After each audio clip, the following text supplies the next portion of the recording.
We're here at GP St. Pete, and we have some interviews lined up for you guys, and it feels so great to be back inside the truck. I love it here, and I will see you guys later while we get on with this. Woohoo! It's time for another On the Spot. On the Spot. We've heard Hench's love story. I'm curious about yours. How did you and Colton meet in high school? Who asked out who to prom and all that fun stuff? Okay, so Colton and I met in junior high, actually. Well, we actually live like, I don't know, maybe like a 2-minute walk away from each other.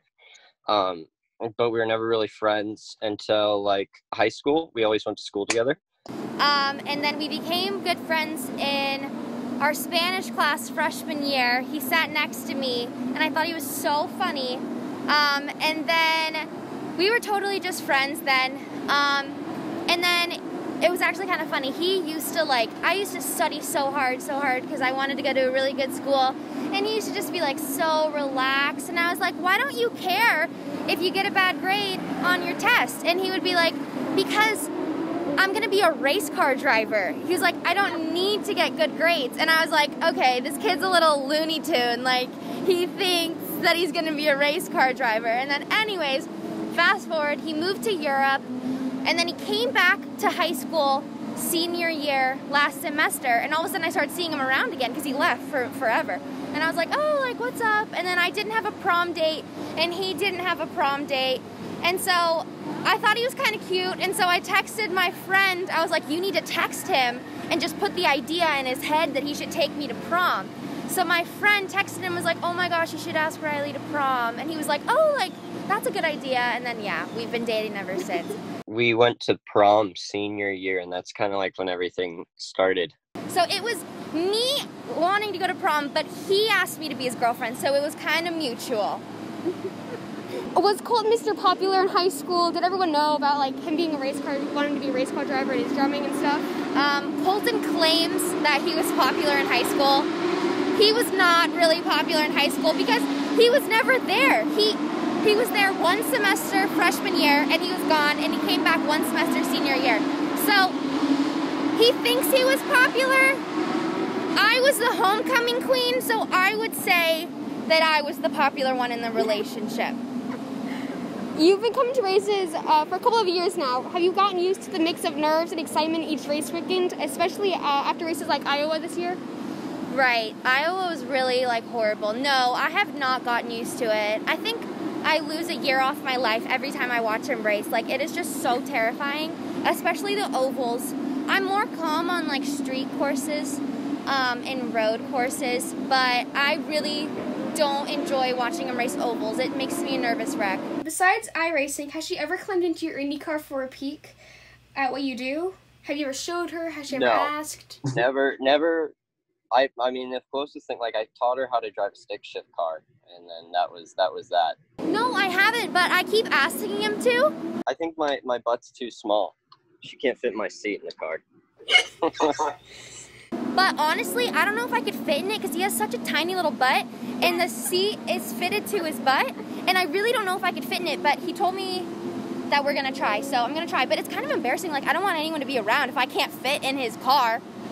Well, she did do that driver's wives racing thing on the sim, which was a lot of fun to work with her on that. But yeah, she actually loves coming over and driving the sim. It's I think it gives her a little bit more of appreciation for what I do because she is not very good at it. But I give her little tips here and there, and she enjoys driving the sim. So yeah. The Better Half Invitational. You were running fourth in the race when you drifted up and came down and clipped Kay McConnell. What happened? How bummed were you? Right. I mean, I've heard it was my fault. In the moment, I thought it was their fault, but I think looking back, it was my fault. I don't know what happened. I was just so stressed out.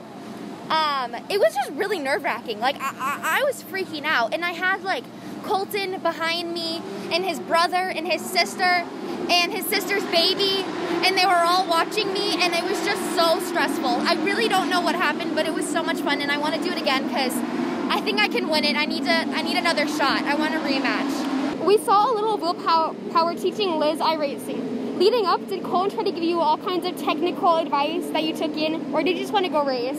Was it fun learning, or did you ever get annoyed? No, he taught me everything I knew. I spent hours and hours he was teaching me. He was such a good sport about it. I was practicing on a track that you had to shift gears, and it ended up being that you didn't even have to shift gears on the track that we raced on. So I think if we did it on a track that we had to shift, I think I would have gotten first, because that's what I was training. Like, I was nailing it. So yeah, he was really good sport about it. And no, I didn't get frustrated. I don't think he got frustrated with me. It was a lot of fun.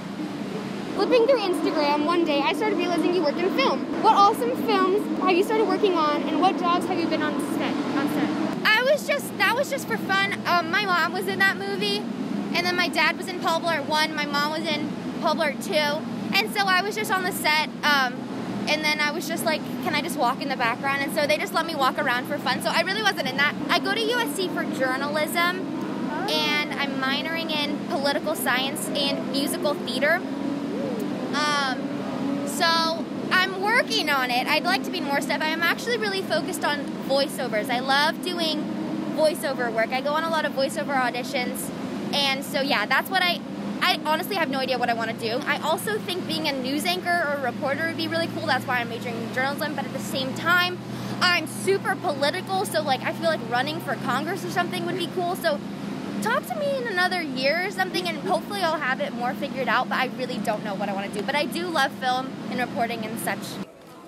Well, that says it all. Starts here, but actually all ends here, and so does my video. So I hope you guys enjoyed it. I know I had tons of fun. I mean, the interviews, everybody here, the energy, it was amazing. And I hope you guys enjoyed it too. So I will see you guys in the next one. Make sure you smash the subscribe button, like, and share, and I'll see you guys in the next one. Later, bye!